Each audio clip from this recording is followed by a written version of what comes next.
Welcome this evening. My name is Bill Amirault, and I want to invite you to Career Clarity and Purpose in this live and recorded event today. My panel of 14 experts will reveal their strategies to provide career clarity that's aligned with your true purpose. If your life was impacted by COVID and your career as well, and I don't know anybody's who wasn't, you may have been downsized, right-sized, reorg, rift, let go, separated, or otherwise. What is it that you did to respond to that? Were you part of the great resignation, or maybe you consciously realized that, hey, wait a minute, this isn't something that I've wanted to do all my life. I've been doing it to support my family or whatever it might be. What other options might I have, and how do I go about the process of making that shift or that transition or pivot, whatever you want to describe it as? So I'd like to introduce my final guest for this evening, Cassandra Robinson, and we met through a networking group and we worked together on some LinkedIn related stuff. And I just find your perspective, both as someone who has done a number of things in different companies and started your own business, and the clients that you've worked with, I just find that to be right on point in terms of the theme of this whole series, which has been going on all day, career clarity and purpose. So Cassandra originally started, out of college in a number of different roles, but eventually found her way to be a copywriter and marketing consultant and a LinkedIn growth bootcamp creator. And she also has a podcast called Grinding in Grace. And the grace part is definitely something I can attribute or I can attest to. And Cassandra, welcome, and glad to have you here tonight. Well, thanks for the invitation, Bill. Happy to be here and share a little bit of wisdom. Sounds good. So again, you've had several different careers for a relatively young age. And if you could speak to those and what the pivot points were and how you went about the process, that would be in line with what we've been talking about for the rest of the day. Awesome. Yeah, absolutely. So I'd consider myself a multi-passionate person or multi-potentialite, meaning I have varying skills, interests, and passions, and I'm sure a lot of you do as well. So like many, I got a degree in a liberal arts degree that I'm not currently using, but I feel like that was part of that trajectory to, or that path of finding out my my purpose on this earth and leaning into those God-given gifts that we've all been given. So out of college, I went into HR in, I actually started my career in HR. I actually went to a Bible college program first out of university. And then from there went into HR in a construction company. I did some retail store management as well. And then after about 3 years of that, my husband and I, we moved from San Diego to Austin, Texas. And I felt, you know what, you guys, I felt unfulfilled, and I found myself repeatedly in these toxic workplace environments with belittling bosses. And I just wasn't feeling valued, paid properly, appreciated, the whole gamut, So moving out cross country to Austin, Texas, I thought, I prayed about it. Like, what's my next move here? I'm not sure. Do I go back to corporate, the 9 to 5? That's what society tells us to do. But I really felt a burning desire to share my message, share my story. I didn't know what that looked like. Even though I'm young, I didn't have a lot of experience on social media. I wasn't using social media at the time. But I, as a recruiter and an HR specialist, I was on LinkedIn simply because that's where I found candidates for positions, open positions within the company I was working for. So right. That's where it started. I got in a call with a business coach, and they said, hey, have you ever thought about posting a video on LinkedIn to build your personal brand?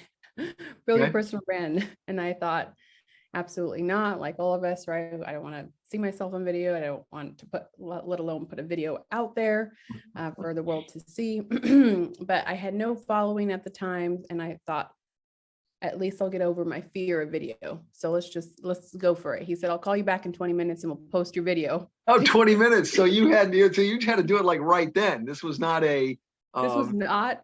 There's no thinking about it, just put it together. Yeah. No, there was no thinking about it. There was no, exactly, which sometimes is the best thing for some of us, right? Yeah. That overthink and want to make it perfect. So no, he didn't give me a script. He didn't, he just said, hey, just introduce yourself, say, hey, I'm Cassandra Robinson. This is what I'm passionate about, and away it goes, so that's exactly what happened. He called me back in 20 minutes. I recorded a 30-second video on my laptop. It was fuzzy. I always tell this story because I didn't know how to conclude the video, and I also felt very nervous and awkward. And so I winked at the end, and I never wink at anyone in real life or online for that matter, but it just kind of came out as a nervous tick. Okay. So Again, and it was my first take. And what was it? Okay, so what was the outcome of that? Did Yeah. it go viral? No, I'm kidding. But I mean, some of your stuff has. I know this. Okay, so Sure, go ahead. sure. So you know what, Billy, it's a good question. It did generate 15,000 views. My first video did, I guess, as you might say, would go micro viral. And I thought, hey, maybe I'm onto something here. I think people really resonated with the fact that it wasn't perfect, clearly, and then I was also obviously nervous. And so that was the beginning of my LinkedIn journey that started 3 years ago. Since then, to Bill's question and point, I have grown a brand of over 45,000 followers on LinkedIn, but even more importantly, I've also learned more about my God-given gifts, my purpose on this earth. And I've built a small business helping faith-driven leaders and small business owners grow their voice and embrace their creative calling. Yeah, you kind of just skipped over, not just skipped over, but you mentioned it, but you didn't give it its due accolades. 45,000 followers is a big deal. Okay. And well, it is. Okay. It is. And because you can only have max 30,000 connections on LinkedIn before, sure, whatever you hit the tripwire. But after that, it's all followers. So the fact that you've been able to build this through your content, and I've read a lot of your stuff. That's how we initially got connected. I started seeing your stuff, and I can resonate with this as a faith-based career coach. Is as an entrepreneur, how do you integrate your faith with what you're doing, and then put that out there without it being, the lead, which is how I go about it, but it's still a big part of what it is that I bring to any client work. And I don't do it in a way that's going to be preachy or anything. It's just like, hey, right. The philosophy that I go by is, God put us all here for a variety of reasons. Career is one of the most important. So it's up to us to define and manifest those reasons in the best way that we can. And anything that I can do to help facilitate that manifestation is what I'm in this game for. So, you kind of started out with a rough yet semi-viral video, and then what? Right. So then that's when the experimentation journey really began, Bill, because I, unlike others, didn't start creating on LinkedIn to build a brand or an online business. To be honest, I didn't know what either of those were. At least personally, I hadn't never learned about what a personal brand was in college or anywhere else. And I was under the traditional mindset that what you do is get a 9-to-5 job at a corporate office in a chain to a desk, and that's what you do for 30 plus years, and you get a pension potentially, and that's the name of the game. Right. So this whole personal branding, online business building thing was and it's still very new to me, and it was, and I thought, like many of us, what am I going to say? Who's going to want to listen to what I have to say? Like, who am I? This existential quarter life crisis kind of thing, right. happening. But I was part of actually what kicked off the journey, Bill, was I joined other LinkedIn newbies, and they were doing a 30-day posting challenge, posting every day for 30 days. I went ahead and raised it to 40 days because you and I know as faith-driven people that 40 days is significant in the Bible. And also I was reading the book, A Purpose-Driven Life at the time by Rick Warren. So anyway, that created do you remember the first 4 words of that book? No. It's this has come up several times during the conversation today, not as though it came from his book, but as though it comes from somebody who is a job seeker or seeking clients. It's not about you. It's about the Wow. person on the other side of the desk or the Zoom call or whatever it might be.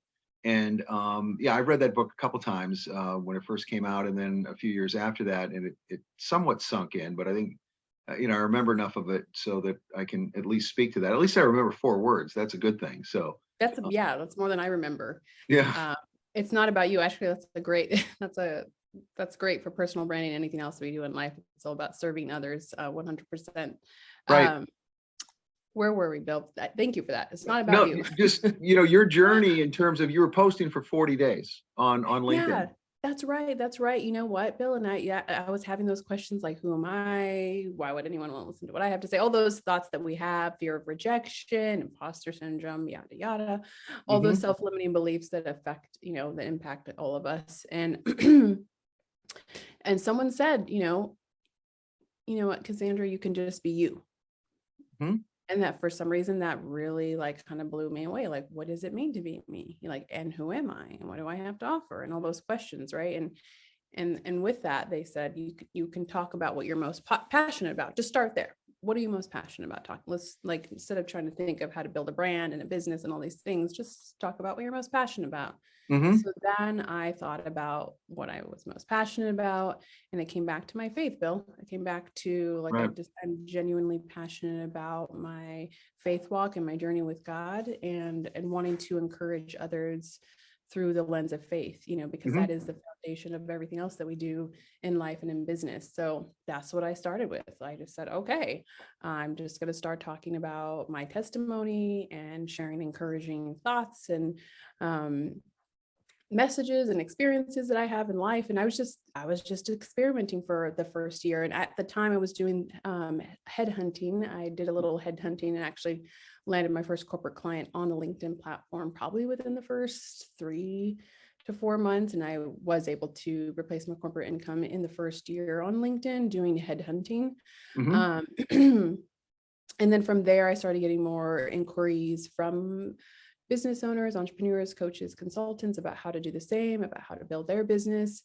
Hmm. And so that's when the second year I started doing more LinkedIn coaching and developed a boot camp, LinkedIn growth boot camp, to take business owners through to help them break free from the self-doubt and the limiting beliefs that hold them back, and start showing up authentically as themselves.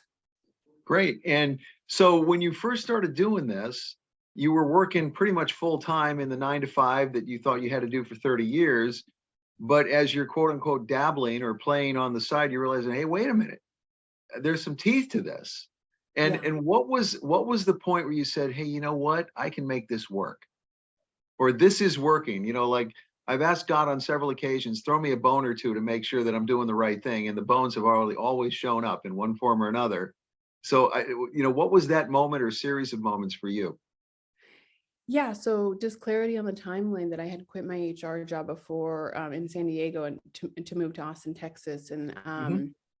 And I, didn't take on a new role. I just dove right into the headhunting thing, and simultaneously I was growing my personal brand on LinkedIn. And so, like, to your point, when did I realize that there was something to it, or that I could make this a full-time thing? I think I'm still asking myself that question to this day, Okay. to this day, Bill, 3 years later. But I mean, the first video I posted there, I knew that there was something to showing up Right. and sharing your story. I already saw the power in that just by the first video. But then even now, it has become a full-time thing. It is something I'm doing full-time, and continuing to grow and experiment and iterate Hmm. along the way, Hmm. really identifying those God-given gifts and strengths that we have, and leaning into those more and more, and outsourcing the things that you don't enjoy as much and that you're not as strong or confident in. So that's been really the journey over the last 3 years, I would say. The second year I burned out because I tried to really keep up that image and keep the machine moving and going.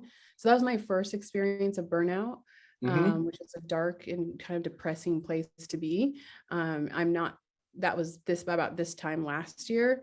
Now I don't feel that same way.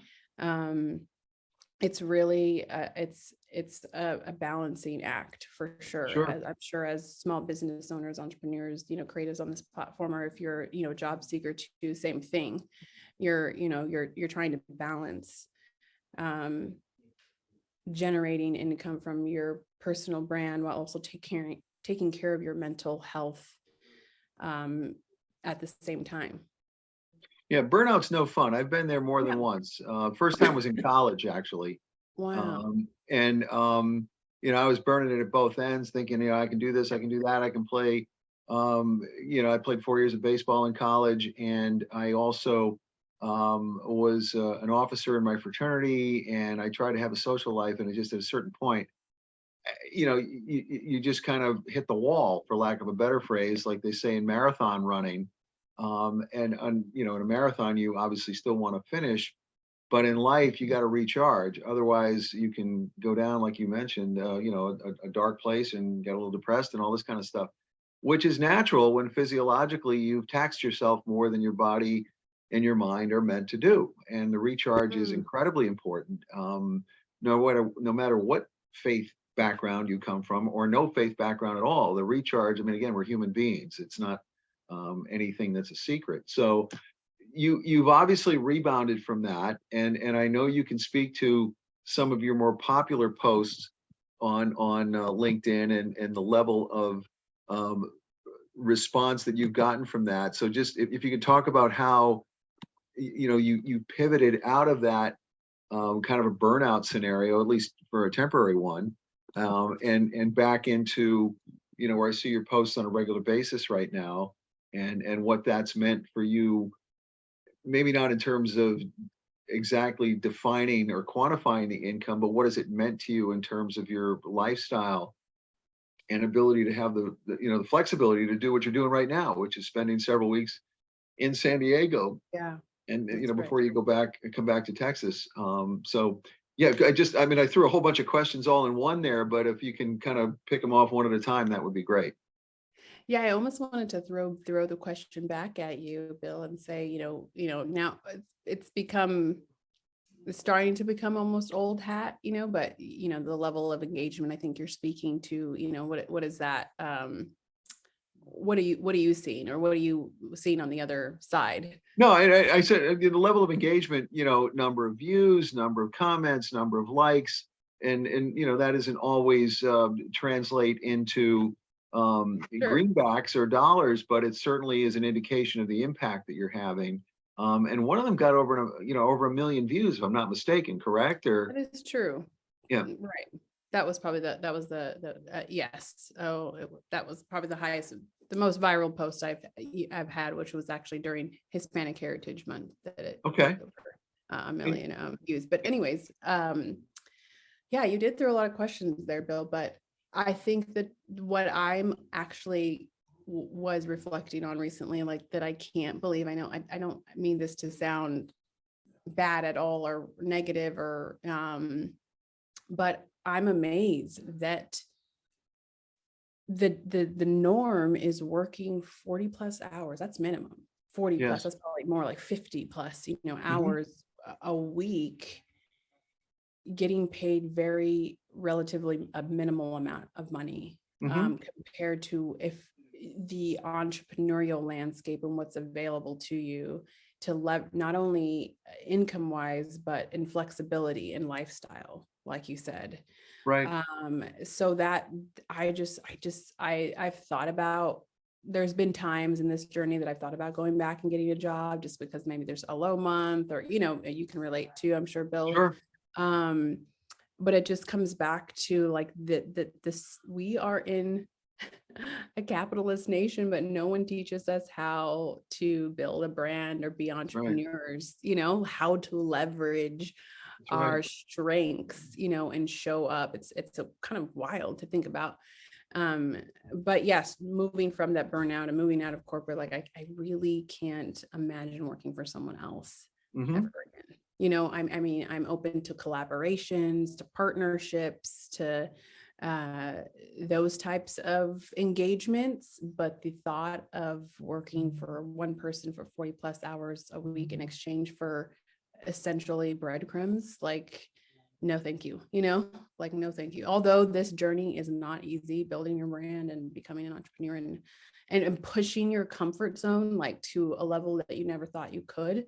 It's just so much more rewarding, and impactful on so many levels. Yeah. Well, I, exactly. And, I pivoted 4 times in my career. And the last pivot was when I said, I'm not going to do any more consulting work. This is back in 2016, after I'd been career coaching for just under 3 years at that time. And a project that I was working on was coming to an end. And I said, you know what? I'm going to do this full time. And the first 6, 7 months were really difficult. I mean, I was at a oh point yeah. where, well, I was at a point where I knew what I was doing, but didn't have the confidence in what I was doing to charge a high enough rate to the clients that I was working with for the value I was providing. And once I kind of straightened that conversation out a little bit, and I added a few more things to what I offered as services, then I had something that I felt I was more confident in. And then as I got better at it, I could say, okay, the rates can go up. And I also published a book which is called Finding God's Purpose for Your Career. I co-authored it, but I effectively rewrote a colleague's musings from 10, 12 years before and added all kinds of other stuff and put a theme around it and everything else. Then I felt like, okay, I've chronicled what I know works in terms of a Mhm. process and in terms of mindset. And now I'm at a point where I've done some other leadership and emotional intelligence training that I referred to with one of the other guests who was on here a little while ago. And specifically, that has made me a coach that doesn't put up with the excuses that my clients want to provide. And I tell them up front, I say, listen, some days you're going to get a virtual hug, and some days you're going to get a virtual kick in the ass, whether you like it or not. And because you hired me so that you could minimize the time between whatever you were doing before and whatever you want to be doing next. And if I don't fulfill that, then I'm missing what you brought me on board for. And there have been all kinds of pivot points and shifting points related to that with individual Right. clients and as a whole. But I guess then I would that comes back into another question for you. Like we're coming up on the end of 2022. Yeah. And everybody looks at the calendar, it says Christmas, New Year's, what are my resolutions, whatever. You know what your platform has become, you know what you're able to do, and you know the impact you're able to have and the clients you're able to generate. What's next for you? Let's call it next calendar year, or it may be longer than that in terms of your planning horizon. That's a great question. Bill, and I want to preface that by saying, whoever is on this call and is interested in building their personal brand and is hesitant and having the similar, feelings of doubt and imposter syndrome, I just want to encourage you that that you have everything that you need to get started today, right? You have a lifetime of experiences, whether you're 15, 20, 50, 60, wherever you are in your journey, Hmm. there is value in your story. And it's something that if you feel that, kind of desire, that prompting within you to start, I would behoove you to start, today, of course, Hmm. but but of course in the new year, what a better time to start. And then as far as, what's next on the horizon, that's something I'm also in the midst of praying about, because like all of us, we're reflecting on the past year and considering what we want to do in the next year. I did actually launch a podcast my first year on LinkedIn called the Grinding and Grace podcast. Can you Based can off of can you say that again? Because this the is where you Grinding and went to Grace, the Grinding and Grace, the Grinding and grindingandgrace.com, Grace correct? pod. Or What do you say? grindingandgrace.com, if I'm not mistaken, or Yeah, it's no? also grindingandgrace.com is also my website, and Yeah. the podcast name is the Grinding and Grace podcast, inspired by Matthew 24:41. Two women are Right. grinding at the mill, one is taken, Right. one is left. So it's been a little while since I did one season with 14 episodes and dropped it because it is a lot of work, but I did love doing that. Something I'm praying about launching in the spring of 2023. So I'm working with a podcast editor and strategist about building out the next guest list for that. Hmm. Also considering writing my first book as well, and just continuing to expand and refine the program that I have now. that I help clients build a personal brand, really leveling up the value that I provide to them. Through branding, through LinkedIn, all the above, what is it that you, as far as your coaching related to that goes? Yeah, so definitely both. Personal branding specific to LinkedIn platform, but the principles that you learn can be applied, of course, to life and other platforms as well. But we're using LinkedIn specifically to grow your brand and also generate leads to your business. So it's really Right. both the business development side and also the personal brand growth. That's Those are great. And components. I've been part of one of your groups that did that. It was actually about this time last year, Oh yeah. plus or minus, and which led me to realize that my 20 plus years of branding work in healthcare, pharmaceuticals, consumer products could actually be applied to me. And that was something that, it's easy to talk about others, or, you can write stuff or you can express stuff about other things, but what do you say about yourself? And the exercise of going through my LinkedIn profile with several iterations, through the program you had last year was extremely valuable, because it really helped me crystallize what do I want to say about myself, and how I can resolve the issues that my potential or actual clients have been or are facing. And so that was certainly a valuable exercise. And it wasn't, it's funny because I've had very traditional branding experience from an education standpoint. And I started my postgraduate school career at Procter and Gamble, which arguably is one of the best quote unquote brand management training grounds in the world. But it still didn't translate into personal brand or how it is I want to rep myself. And certainly some of it did, but not the way that a personal brand needs to be in order for me or you or anybody else to attract the clientele that you're really looking for, and that you can really provide the services for that they need and are looking for. So, that was a valuable experience on my end, and a shameless plug for you at this point.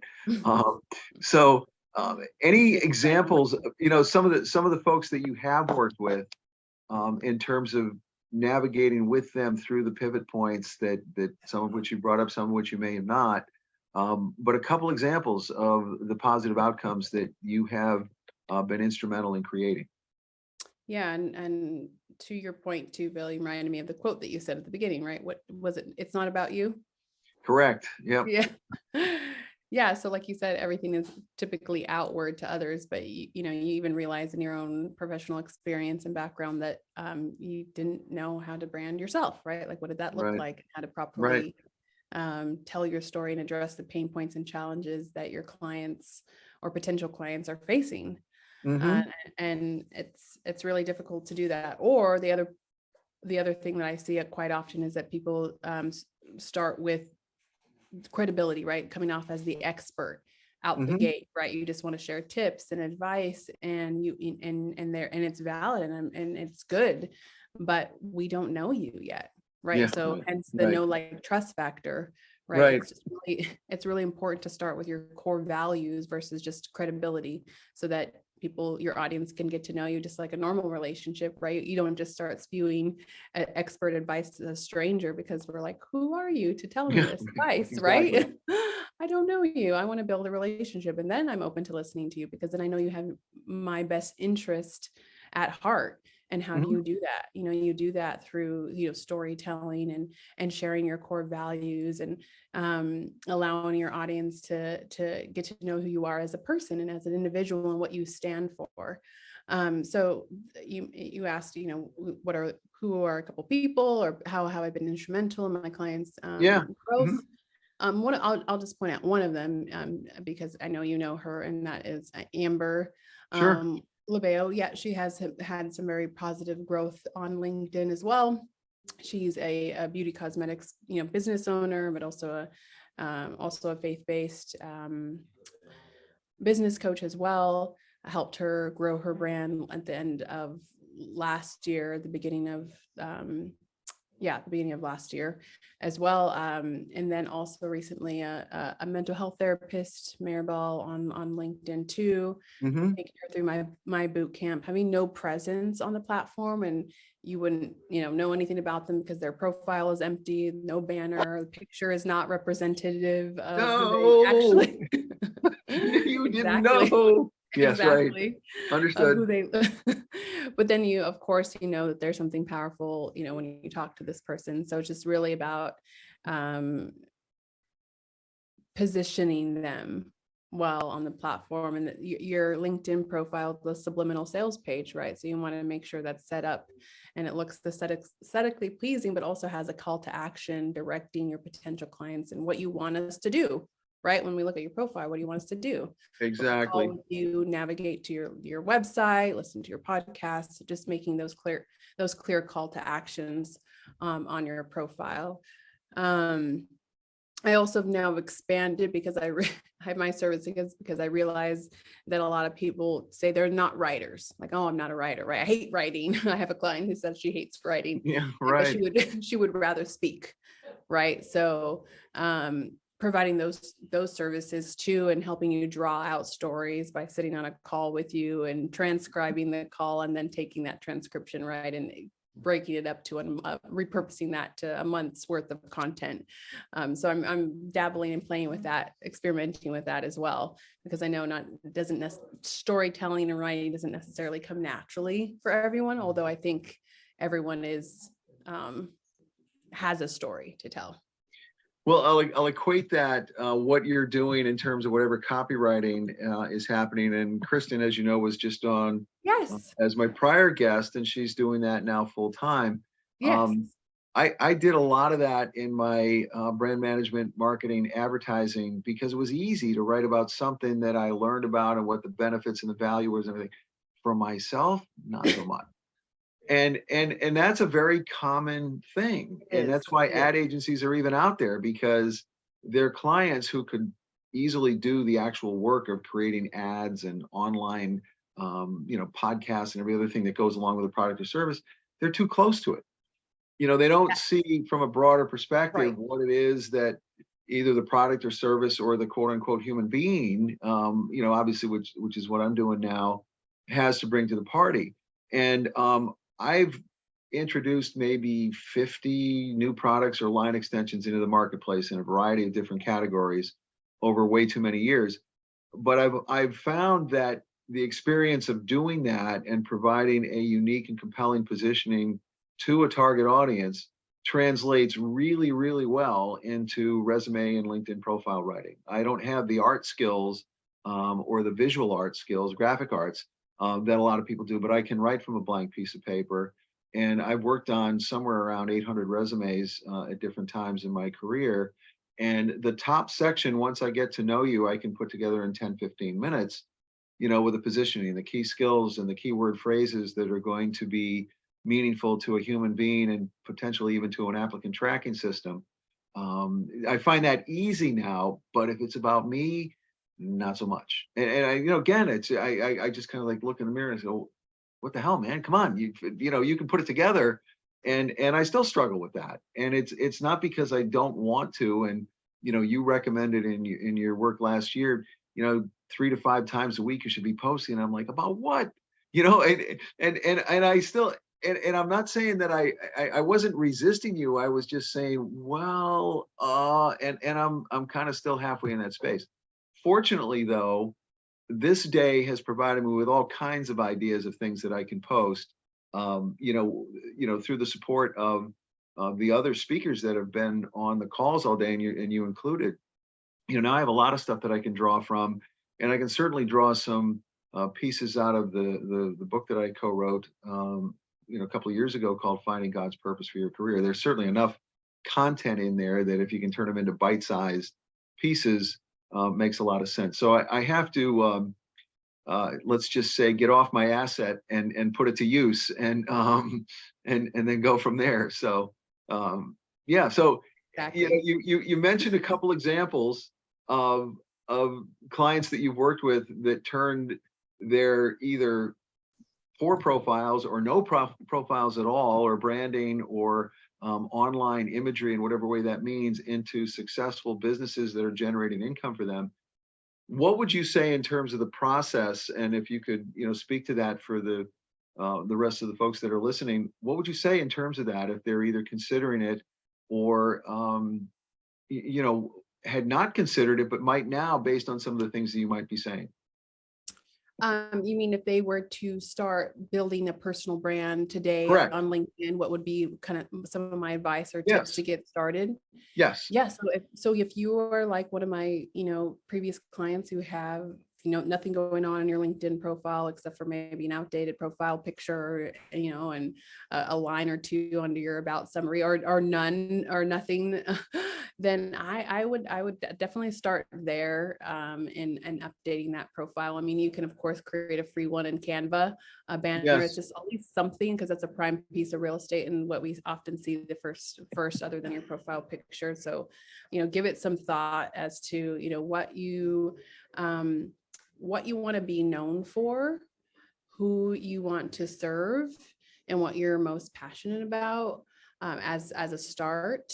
And then fill out that. I would start with filling out your about section first, and make us, again, it's not about you, right? So with the about me section, a small introduction of yourself, but going right into how you help solve your pain points and challenges of your clients or your audience, or your community, Right. is really important. Then of course, having a way to reach out to you or contact you, right, with an email or DM me, or a Calendly link there to book A a call, call with you, something call to simple, a a call call to to action. Yes. Right. exactly, something, Right. right? So just a simple intro, how you, solve your clients' pain points, and then, call to action, at least to start. And I do have a resource, a free resource like I can provide for just a comprehensive checklist on your LinkedIn profile. But then from there, like I told Bill, I mean, at least to start, at the very minimum, 3 times per week that you would post something, a Right. Monday, Wednesday, Friday, a Tuesday, Thursday, Saturday, because consistency is king, right? I mean, you can't, this is not an overnight thing, unfortunately, or but anything worthwhile in life takes time and dedication and perseverance. So, and that also includes, that goes without saying, and building your personal brand on LinkedIn. So, creating content consistently. And like Bill said, what do I even post? And like I had said at the beginning, like, why would anyone want to listen to me? Or I would start with, what are you most passionate about? Right.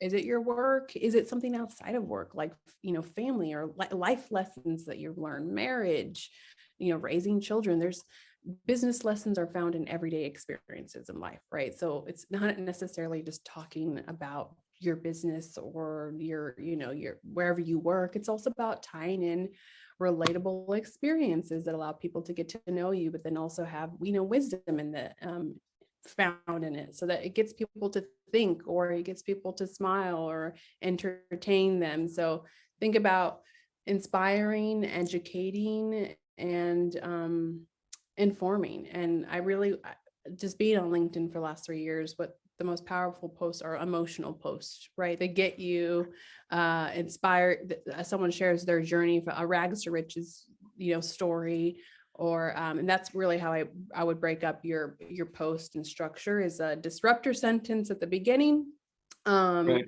and then go into your story, the status quo, set the stage, an inciting incident, and then the resolution. That's how most great stories are often constructed, and how movies are, right? There's always a villain.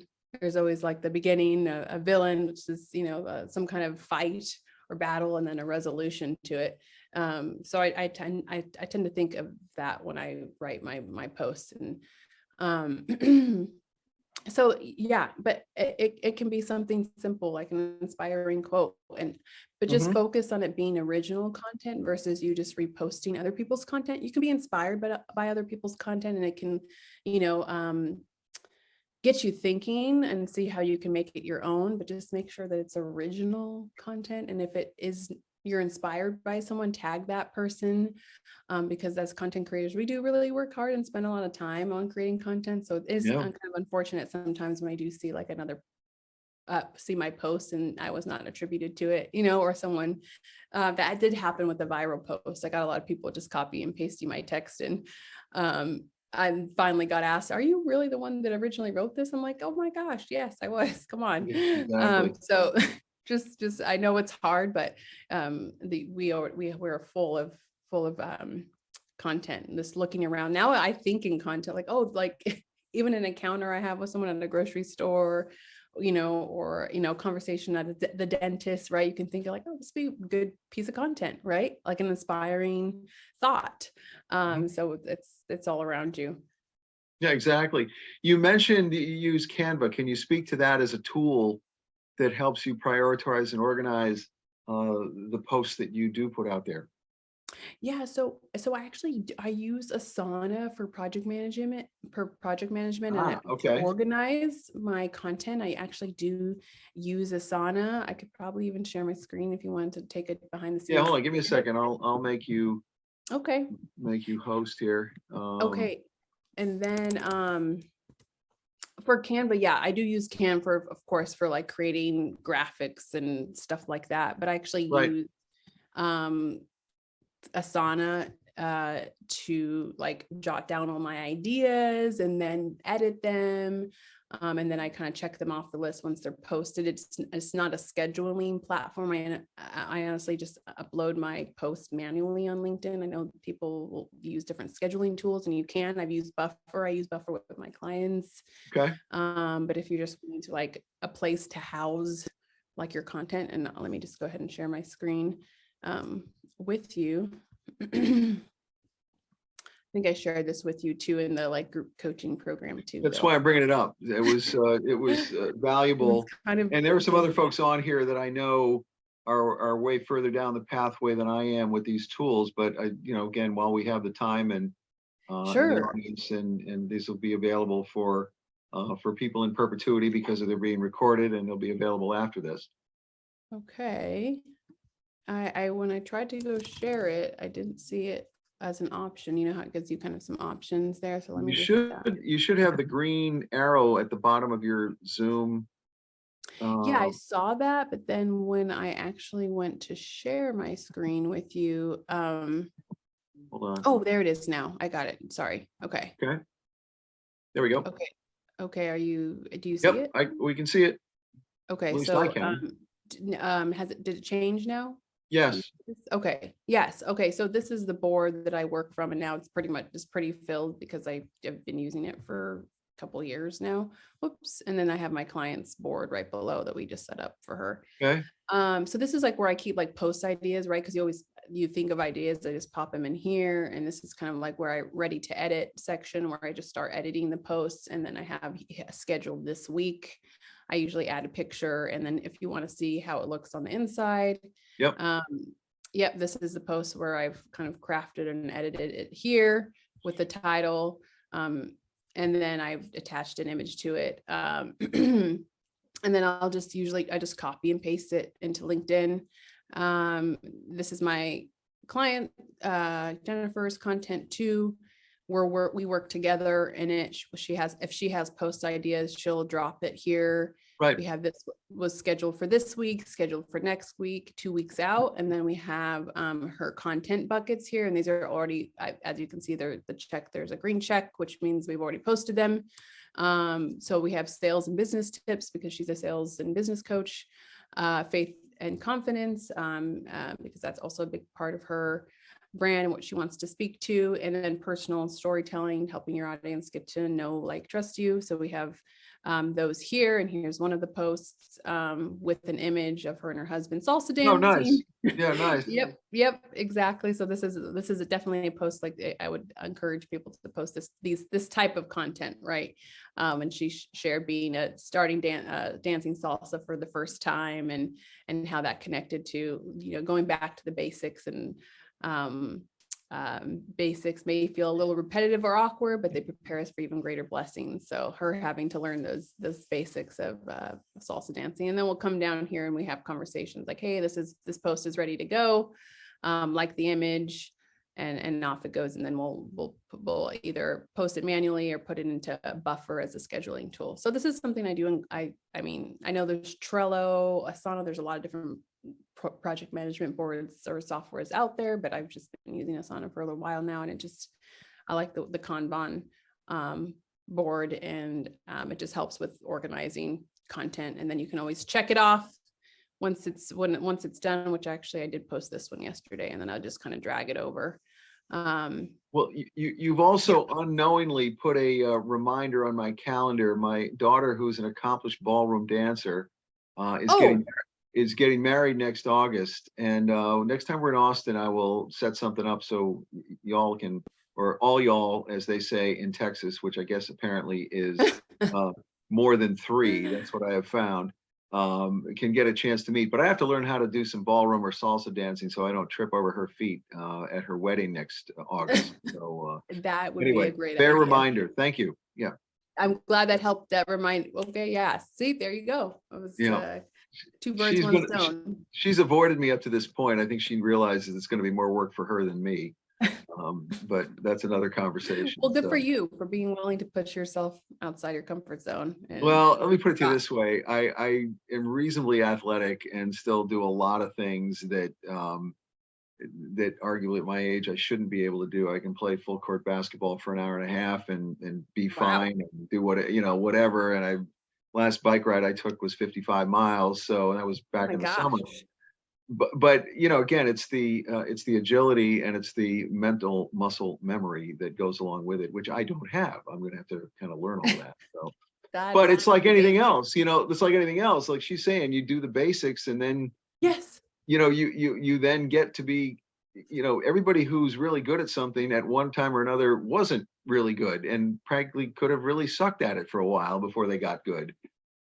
So this is good stuff to put out there. So yes, exactly. So right, it's seemingly like unrelated to business though, right? Like, oh, it's a salsa dancing class. So what does that have to do with business? But right. But it does. Like you said, she's talking about, hey, I was out of shape when I first started. But I had to master the basics in order to grow and expand. Yep.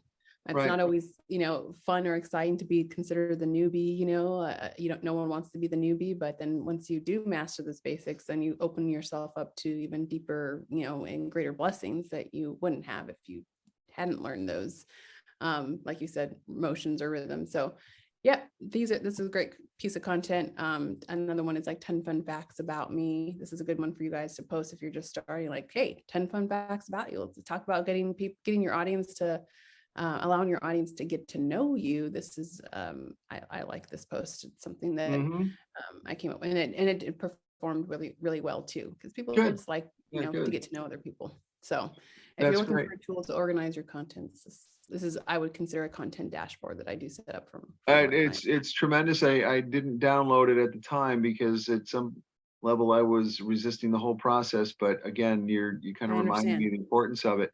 And get back on it. That's certainly now going to be on my priority list, going forward. So we're coming up on wrap up time. I don't know if there are any questions from any of the folks who are still on, or maybe not, because everybody's off camera. But either way, if you do have some questions, post them in the chat.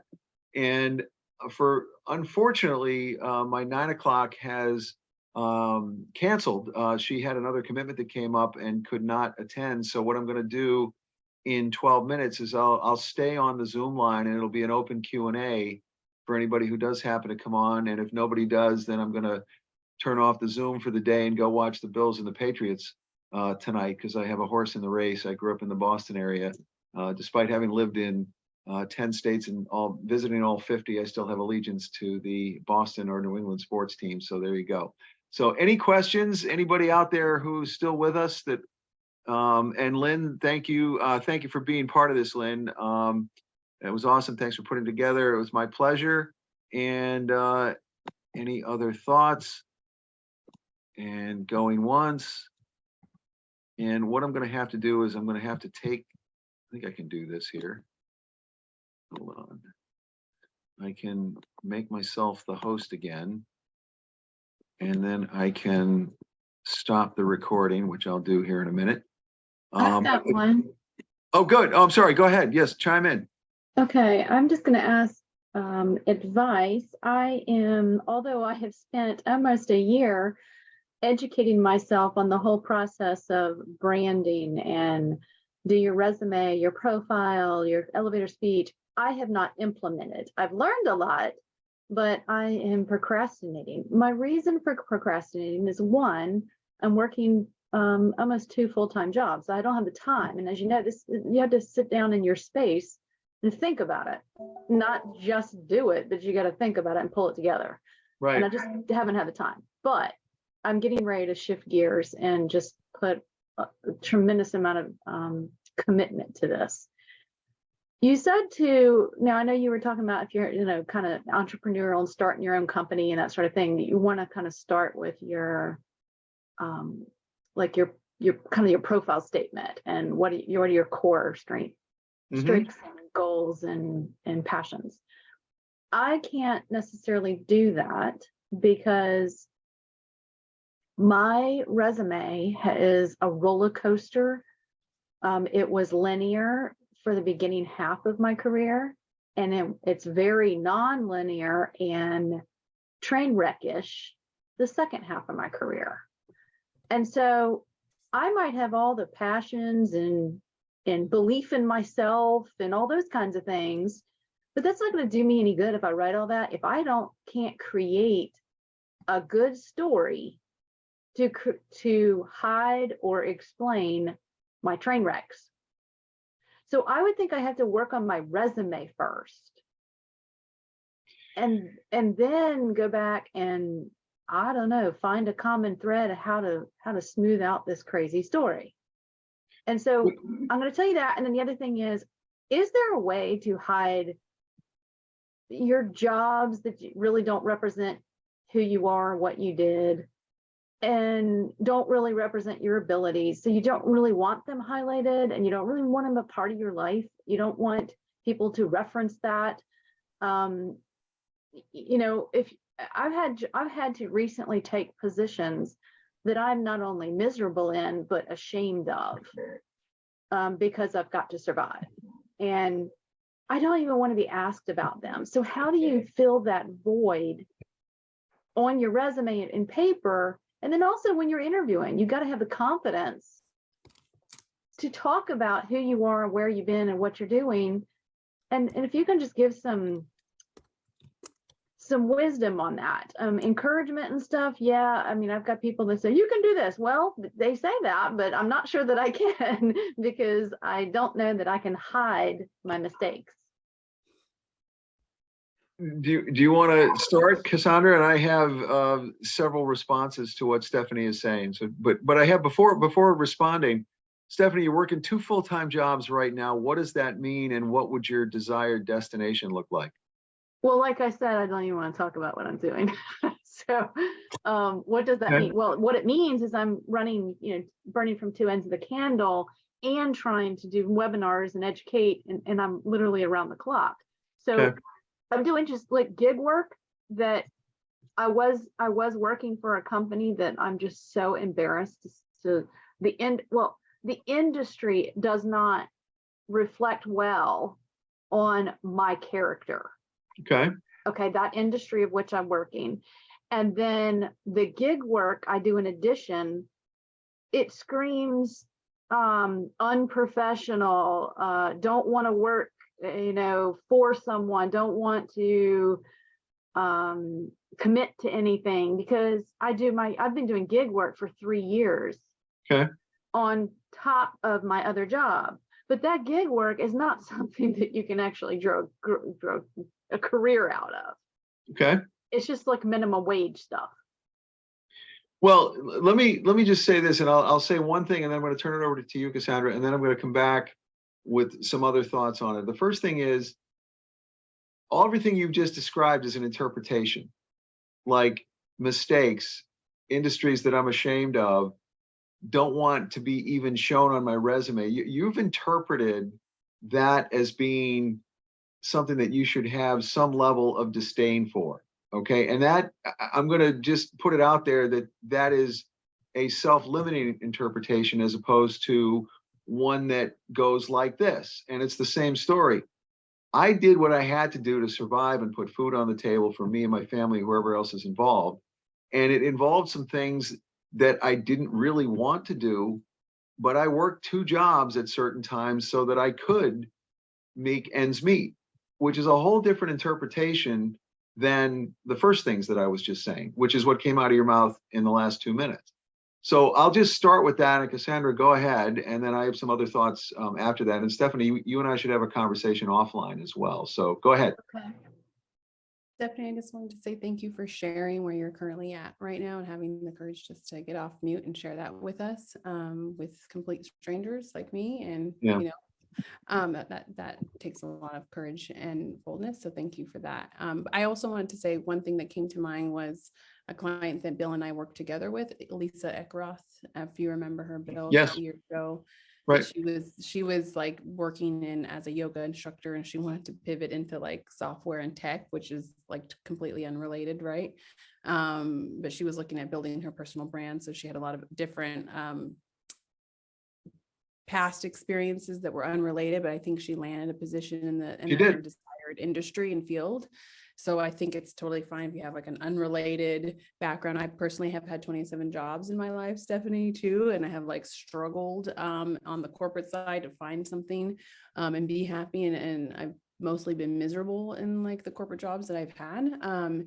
So I can relate to just having a lot of jobs and unrelated as well. But the cool thing about like LinkedIn and building your personal brand, I've heard this from several other, you know, gurus and experts, is that LinkedIn is about positioning yourself like for your future and what you want to do versus like what you've done in the past, right? So you could show up on LinkedIn and call yourself, you know, a health and fitness instructor, and you have like had no, necessarily like your past experience doesn't have to necessarily dictate that, right? Like, I mean, you can create this whole persona based on your passion, if that makes sense, right? Like if you want to be a motivational speaker, we'll start talking, start speaking on the platform. If you want to be a podcast host, create a podcast, so even if you're past, we're not really looking at your past experience. Like if you were to want to grow, like, I don't know if you're interested I want to rely on my past experience. I want to rely on my first half of my career. Okay, so not what you're currently doing, but you want to rely on your first half. And what was the first half of your career?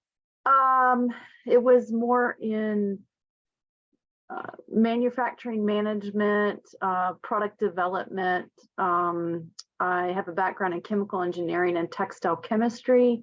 So I did that for about, 8 years or so, 6-8 years of all sorts of development work and project management. And then I got into pharmaceutical sales, medical device sales. I've done a little bit of, they called it consulting, but it was like training in software. Hazardous waste management, both sales, regional sales director, as well as project manager. I do have, I guess, a career I had at one time somewhat a linear career growth of being, whether it be development work, technical development work, and that then cascaded into sales and customer support, or a liaison between that. And and my passion's in medicine. I did go back to school. I didn't finish it, but I wanted to continue with. So of course, something that relies on my in-depth knowledge of medicine, that whole arena. I've worked in it for 9 years. I've gone to school in it, and I've personally experienced a lot with some health challenges I had to go through. So that's my passion, and I feel my education, as well as my work experience, does lend that. However, I haven't been working in any of that in like the last 14 years. Okay. So, go ahead, Bill. I was going to say, so 2 things. Number one, what you're describing as mistakes are not necessarily quote unquote mistakes. They were pathways that you needed to or decided to take in order to make things work. I mean, you don't have a criminal record. I don't know what you look like in orange, but it's not like you've done a major faux pas in the world of in the world of industry, pharmaceuticals, and whatever other manufacturing experience. all of those I don't mean to cut you off, but I want to make sure I'm clear on what I'm saying. All of those are fine. I mean, yes, I did some job hops and some industry changes, geography changes, and those are explainable. So I don't have a problem with that. What I have a problem with is when I jumped out of that, I look to be on paper, not career minded, not driven. I mean, I had a lot of other variables that went into play. Okay. So everybody has a story. You mean And life? I don't know that I want to highlight that story because the story could actually hinder my opportunities. Well, here, this is everything that you're describing right now. There's about 20 pages in my full book, the 150-page version of Finding God's True Purpose for Your Career. It's about 20 pages devoted to exactly what you're saying right now. And I'm not saying that you're going to, magically, throw your existing resume into a blender and it's going to come out with all of these perfectly glowing circumstances that you can describe your background with. But some of the things Cassandra said about what's your future, as opposed to, relying on your past, even though the past that you've described, and I haven't seen your resume, it would be very helpful if I could see it, could be a platform toward what it is that you really want to be doing. You may need some updated credentials, some updated skills, some software or some technology upgrades that you may or may not need. I don't know enough yet to say one way or the other, but I will say this. I've worked with guys who just did come out of jail, literally 5 years in the slammer for things that they couldn't go back into the financial services industry to work in because of what had happened with them. Felony record. And worked with them for about 6 months and found a position, guy on Long Island. Been through some situations where, another client that I had probably 5 years ago had a progressively increasing level of responsibility in retail, became a regional manager for a retail chain. Mother got sick. He thought it would be a year before she passed. It was closer to 6 years, and he was her primary caretaker. How do you explain a 6-year gap in your resume when you're going back into a field that is declining? Okay, but again, he found a position. He had to move, he had to relocate. But there are a lot more possibilities coming out of what your background is than I believe you're allowing yourself to admit. I mean, if you had said, hey, I've been flipping burgers at McDonald's for the last 10 years and I want to get back into some of the stuff I did and got an education for in pharmaceuticals and medicine and engineering, manufacturing, I'd say, that is a stretch. But it's almost equivalent. Again, until I see what it looks like currently on how you describe yourself, I'm going to say that it's a self-limiting belief that I don't believe is substantiated, because I've seen way worse circumstances than what you're describing. And I get it that there are things that you don't want to raise the red flag about as you're in the interview process, or raise any flag about. I mean, the reality of my background is, if you look at it, you say, wow, this looks like a pretty good resume and everything else. But I promise you that in early 2010, after a year and a half of scrambling to find anything, and if Uber had been out there, I would have been able to at least have some income coming in. I couldn't find anything. I had the most successful years of my career were from 2004 till the fall of 2008. And I had several continuous different consulting assignments in the pharmaceutical industry. And then I was able to leverage that for additional assignments going forward. And then the financial crisis hit, and I couldn't find a project that was a third of the rate that what I'd been earning before it happened. I couldn't find a full-time thing, couldn't find a consulting. I did group work, consortiums. We put proposals together for companies all over the Metro New York area. Nothing worked. So that was a personal, professional, and emotional low point in my entire life, to the extent that if I had had a few $100s, I would have just gotten in the car and driven as far away as I could have from anything that was going on. Well, and I wasn't going to drive the car. I mean, that's where I'm just like, and the confidence level that you're going to need if you actually landed an interview is just not there, because I feel like I have no leg to stand on right now.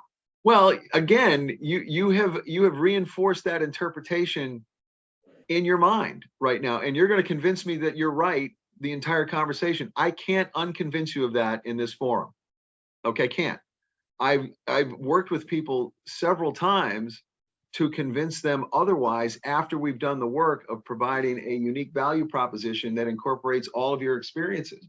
Okay, who's to say that your customer experience work didn't allow you to develop some soft skills that you never would have had when you're working on a manufacturing line? I'm making it up. I don't know enough yet, but there are aspects of every experience, like Rachel is saying here in the chat. What skills and knowledge did you gain? Where is it here? My daughter's calling, so I got to go. Lynn, thank you for being part of this all day, and we'll talk soon. What skills and knowledge did you gain that might be transferable? Or Well, and I first of all, I apologize if there are other members. I didn't realize Lynn was still on there. If there are other members that are still active. I only spoke up because nobody else did, and I figured we had the time before your next speaker, and since your speaker canceled. But yeah, no, you're right. Which is why we're here. So yeah, but and I saw that the message about, I think Rachel had sent it about, other, what did you, soft skills or something you can transfer. I'm not going to say really good at, but historically, I used to be good at pulling things from different jobs, because I did do industry and job shops. okay. That I was able to pull that common thread, and as well as skills that you learned that made you a more well-rounded person for whatever position. Okay. So that I can talk to. What I can't talk to is, why did I take that job that I'm currently in? Why did I stay in that for X amount of years when it was like a minimum wage job? And my answer is, I got stuck. I had to survive. When you're working that many hours and you've lost your confidence and you're stressed, you just don't have the time and energy that it takes to get back out of that mess. Okay. And so that's being open and honest. Now, if I were interviewing, I wouldn't say all those things. Right. And I would, talk about how I learned so much during that time period, and so glad I took that opportunity. It grew me as an individual. It highlighted my passions, and it brought me to this point and knowing where I want to go. And had I not taken that time, I would not be mentally ready for this, blah, blah, blah. But I'm now being open and honest, because what do I have to lose here? All well, right, so first of all, if you were flipping burgers, you became as good as SpongeBob at doing it. I'm kidding, obviously. But in all seriousness, and I'm going to make one comment and then I have a question. In all seriousness, you have a background that the vast majority of the world would be envious of, no matter what you think of it. All right. I promise you this without seeing any piece of paper, your LinkedIn profile, or anything else. I hope you connect with me on LinkedIn. That's number one. Number two. If I did, you won't see anything else, because I purposely have not. Okay. All right. No. I've heard. No. I'm cutting you off here intentionally. I'm lovingly interrupting you as stop. Okay. I've heard you. You don't think enough of your own background to have the confidence to successfully conduct an interview. I get that. And I've been there personally. Okay, but the second thing is, have you worked with a coach at any point? Not specifically, but I will tell you, I have lived on webinars while trying to work with one hand and doing webinars on the other. Then the answer is no. Then you have gained tidbits of information from coaches at different times, but you have not worked directly with a coach, which is, again, I just want to establish that as one way or another. I will, again, Cassandra is saying, connect with me on LinkedIn. I will say, if you sent me an invitation, I haven't seen it yet, but I will certainly look at it after we get off the call. All I can say is I've worked with probably 50 clients who have similar circumstances to what you described. Not all the same, I'm just saying similar. And I promise you from the bottom of my being that wherever you've been emotionally, spiritually, with confidence, I've been there myself. I don't sound like it now. I'm a different guy than I was, back in 2010. But I will tell you, in June of 2010, when I looked at my bank statement and less than $20 came in it and went out of it, that was a low point. I promise you. And I had a mortgage. I had 2 kids going to parochial school and a car payment and all this other kind of stuff. So I'm not minimizing anything you're saying. I'm just saying I can absolutely empathize with it. And, a thing that or a phrase that I've heard is, nobody can get you out of a hole better than somebody who's been in the same hole and knew how to get out. Okay. And I'll put my, name in the hat in terms of having an offline conversation. And if you decide you want to work with me, great. But I promise you would shift your mindset after we do the work at truly evaluating what contributions you've made and what the umbrella position can be around all of the things that you've done that optimizes what your next step can be. And I'll leave it at that. Okay, thank you. It's encouraging that y'all didn't kick me off and say, wow, yeah, I don't have much hope for you. Well, again, and this is all perspective. It's a little more complicated than is the glass half empty or is the glass half full. But there are people who have immigrated to this country, my father being one of them. I don't look or sound like it, but I'm a first-generation American. And Cassandra is a first-generation American as well, correct? If I'm not mistaken? I am as well. Yeah, okay. So, my father was a subsistence farmer in Nova Scotia before he came over to the US in the 50s. He met my mother, and I'm the oldest of 6.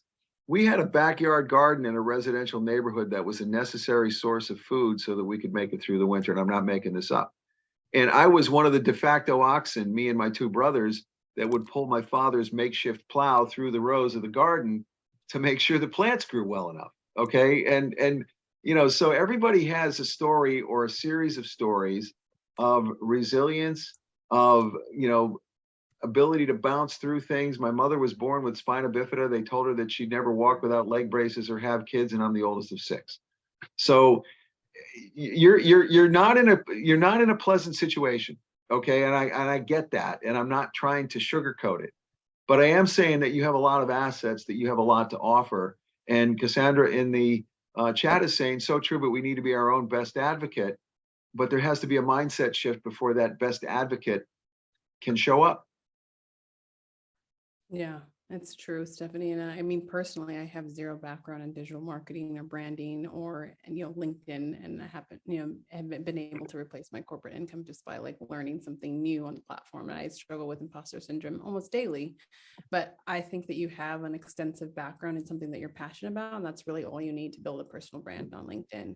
And what you're sharing right now is exactly what people resonate with on LinkedIn, by sharing stories of struggle, of failure and mistakes and the lessons you've learned through that process. That's what attracts people. And you might find your next, employer, or you might find yourself starting a consulting business. Who knows? Anything's really possible. And I think, Joe, you've gone on video. I'm not sure if that's intentional or not, but please chime in. I'm going to beat a dead horse, and I apologize. That's all right. So I'm not taking credit for this. This is Henry Ford. God bless him. Yep. If you think you can, or you think you can't, you're right. Yeah, that's a good one. Yeah. Right. So your mindset going into any situation, not any of these that we're talking about here, any situation, you might as well think that you're going to succeed. The worst that could happen is you don't. But you're in no different a place than you were when you started. So what have you got to lose? The chances are it's possible. It's possible, believe it or not, that you could succeed. It's possible. It's very possible. But if, it's like they say, if you don't get off of first base, you can't steal second. That's right. So I'm sorry. No, not at all, Dr. Joey. Chime in on that one. And, Wayne Gretzky, you miss 100%, you miss 100% of the shots that you don't take. Yeah. True. Okay. I'll tell you that I jump on many of these webinars. I've had friends to say, what in the world? You do this on a daily basis. You take so much of your time and you don't have time to do this. And aside from all the wonderful information that I get and, mountains of notes that I take, I come on these platforms for people like what you're representing here, is that words of encouragement, that you can say that there are other people like me out there that are maybe feeling discouraged or have had a pitfall. And then the biggest thing is I hear on webinars is that, like you said, what do you have to lose? Go for it and set your goal where you want to be and what you want to do. So my mind frame and my confidence in myself and my abilities is actually there. Mm-hmm. What is not there, and you say, no, I'm not hearing it. But what is not there is the fact that I have not a single friend or family member that has said that I'm doing the right thing and that I'm on the right path to put myself back out there where I think I belong career-wise. They're all kind of like saying, well, just, succumb to what you've done recently and just take another random job that pays minimum wage. And I'm like, what? So why is it that people close to me have not shown the confidence in my background to say, go where you want to be, go where you believe you can be? So that's kind of where I'm saying if I'm going to get in front of an interview, I'm going to be dealing with people just like my family that says, are you crazy, girl? I mean, what have you done lately? Stephanie, I don't know you Yeah. from Adam, Stephanie. You need new family and friends. That's exactly it. Why are you listening? There's my They're question. dragging you down. Why They're are you dragging you listening? down. Why are you listening to them and absorbing them? I said this in one of the early, I don't know if you can see me on video or not, but in engineering school, I went to a college where there were 5 guys to 1 female, and attractive women were scarce, I promise you. So they would get, like lemmings, the guys would come up to them, and had a couple of female friends who would go like this. You got to watch where my fingers are. Yeah. And if they scratched their head like this as they were talking to some guy, that meant that they were, in engineering speak, a 3-dimensional loser in the I, J, and K direction. Okay. And I will tell you that I felt like that in my own 4 walls back in 2010. Okay. And I won't go into all the details of it, but I had my wife, I had my son, and then my daughter who would chime in on a regular, almost daily basis. What the hell's the matter with you? Why can't you find a job? I hear that literally on a daily basis. Okay. What, So are you not trying? Are you not applying? Are you not? No, all right. So again, I'm going to just tell you, whether it's me or somebody else, you got to work with a coach. Okay. You got to work with somebody who can quantify what your real value proposition is, convince you that it's a meaningful value proposition, because you've already told me enough about your background, and I have experience in all the areas that you described. Enough about your background so that I get it, that what you can bring to the table is a lot more than your, let's just say, concluding based on the circle of friends and family that's around you, and maybe other people who have been in your sphere of influence or had their sphere of influence impact you. If I listened to people that were close to me, there's no way I'd be doing this for as long as I have, Right? For a variety of reasons. Okay. But I knew on several levels, and it's not worth going into detail, that God put me in this place to do this work for a reason, and I'm now on the precipice of making it happen in a really, really positive, results-oriented way. And I mean both financially and other things that are going along with it, because I had to struggle through it. And I don't mind the struggle. I mean, I worked for years, getting good at various sports and various other activities and blah, blah, blah. So eventually you kind of figure it out. In this case, it's one of these things that there's a complete disconnect with what others' perception of your reality is, your perception of your reality, and what real reality is. Okay. And that's kind of the pragmatic approach to, hey, you may not be worth 200 grand a year, but you're certainly worth more than 15 an hour. Okay. So I'm just going to put it in context of that. I don't know what the real number is. Again, I don't know enough of your background. I need to see it. And there may be some credential updates that you need in order to do 2 things. Number 1, to convince somebody else that you're current with your skill sets. And number 2, to convince yourself. Okay. So, going back to what Joey said, whether you believe you can or you can't, you are right. You will make yourself right. It's a self-fulfilling prophecy. And Bill, again, let me beat a dead horse, right? So to your point, if Stephanie gets a coach, Stephanie, if you get a coach, you can decide to listen to your friends and family, or you can listen to your coach. I would suggest you listen to your coach, whoever he or she is, and don't listen to your friends and family. Now, I know that's a lot easier said than done, but that's effectively what Bill is saying. Yeah. And it's the polite, hey, I'm going to ignore you because your perspective is not serving me. Love you to death. Well, maybe not to death. Love you, but I'm not going to absorb this barrage of what you feel my reality is. It's my life. Right. So Hopefully Thank you that, all very much. well, you're for welcome. And that's sharing. part of the reason for this forum. And this is, unfortunately not being recorded, but, for better or worse, that's okay. Maybe that's, Unfortunately. well, yeah, maybe that's intentional, Stephanie, that you waited till we It's weren't actually recording it. saying recording Yeah, on, Is it still recording? yeah. yeah. it still Oh, so I never says turned it is. off. Oh, there you go. Never mind, it's being recorded. So, well, hey, look, Stephanie, if you Thanks knew for how many sharing. times I've heard some version of what you're saying, and it's in the hundreds. I'm not exaggerating, okay? And if I do this longer, it'll be in the thousands. You know, it's 95, 97% of the people that I work with understate what their real value is, not just in terms of dollars and cents, but ability to contribute. Easily in the 90%.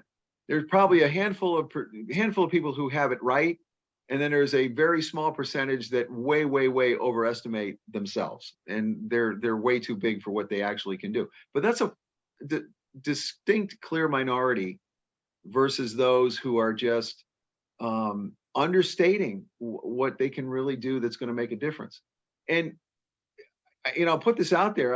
I've had clients, and I can arguably put myself in the same category, that have a somewhat eclectic background. I mean, until I got let go from a position in my early 30s, I'd never been cut from any team, or I'd never been rejected from any school that I'd ever applied to. Every job I ever applied to, I got it, or every school I wanted to go to, I got it. It was the first time in my life, and it was a slap in the face. And after that, I rebounded a little bit, and then I had another situation that came up where I was working for an absolutely ridiculous, maniacal boss who eventually got fired anyway. And then I had to retrench myself again. And so, I had to bounce back several times from either unemployment, some were extended, some were very short, but just bounce back and say, okay, I'm getting back in the game. I got to put food on the table, and I did. Did I do it to the way that I thought I was, lining myself up when I was saying my 20s or early 30s? No. But have I learned a whole hell of a lot since then? And can I put myself in your shoes? I admit I have a Y chromosome and you do not, but that doesn't mean I can't put myself in the shoes that you're describing because of what you've said related to your career situation on this call. If I could just figure out where to carve out the time to implement these encouraging words and the work that I need to do to make this happen, and find that coach. I suspect, Stephanie, you'll find the time when you take away. If you calculate the time that you spend listening to your family and friends who beat you up, that's the time that you'll have. Oh, that's where you'll find the time. Yeah. That's where you'll find the time. We all have 24 hours. Nobody's special, right? So the time that you spend listening to those people, if you stop listening to them, there's your time. There we go. So, Stephanie, I put my email in the chat. I don't know if you said I don't know if you sent me an invitation or not on LinkedIn. Either way, I will be happy to follow up with you and give you specifics on how I approach this process. And you've probably heard several other speakers during the day. I'd recommend, see what works for you. I may or may not be the right person. Anybody else who was on the call today, and there were 6, 7 other career coaches on the call who may be able to provide perspective and value in terms of repositioning you, not just on a piece of paper, but between your ears. And I don't mean to be condescending about that, but it is incredibly important that the between the ears conversation go in the direction that's going to serve you as opposed to sabotage you. Understand and agree. Thank you. Okay. So with that, we will go from there. And I'm looking, I guess I don't see an invitation from you, but you know how to reach me. Anybody else? And Gary, yes, I will, born in Maine. I was born near Lowell, Massachusetts, born and raised there, and have since lived in 9 other states. So we have good friends from Peabody. there you go. And you know that somebody from New England when it's pronounced Peabody opposed to Peabody. That's correct. It's Yes, kind of like how people pronounce Nevada or not. Right. Understood. So, all right, with that, I'm going to stop the recording and I just want to thank all of you who have lasted this long in terms of the day. And I'm going to pat myself on the back for doing the same thing because I started at about 7:45 Eastern time. What time are we Eastern time now? 9:25. Okay. And I'm going to go watch the rest of the Patriots and the Bills game. And if there's anything else anybody wants to speak to or whatever, please reach out to me. And you probably connected with some other people that are on this call as well. And wishing you all the best this holiday season and in any of your career endeavors, both tonight and in the future. Thanks, Bill.